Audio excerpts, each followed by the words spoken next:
inna 'izamal jaza ma'a 'izamil bala va innalloha iza ahabba qauman ibtalahum. Payg'ambarimiz alayhissalom dedilar, mukofotning ulug'ligi baloning ulug'ligi bilan bo'ladi. Kimga balo, kimga sinov katta kelgan bo'lsa, unga mukofot katta bo'ladi dedilar. U imtihon kelgan, boshiga sinovlar kelgan odamlarga mukofot katta bo'ladi.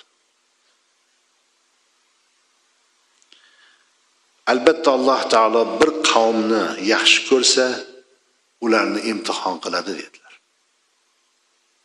Qarang, aslida bu Alloh taolo ularni bir narsa bilan kam qilib qo'yganligi, undan bo'lgan sinov, bu Alloh taolo o'zi ularni yaxshi ko'rganligi dedilar.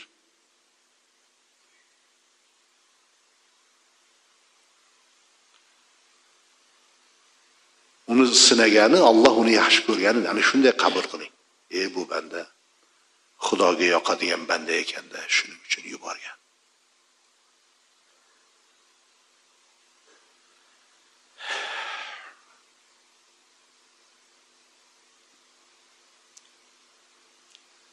Jahiliyat zamoni, islomdan avvalgi zamonda shu biz yuqoridagi aytgan narsalar bo'lgan.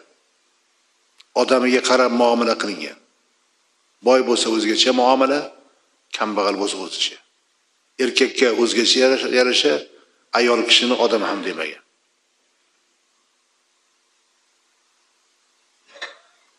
Zaiflarni kuchlilar ezgan. Islom kelib ana shu johiliyat odatlarini hammasini botil qildi. Hammasini bekor qildi.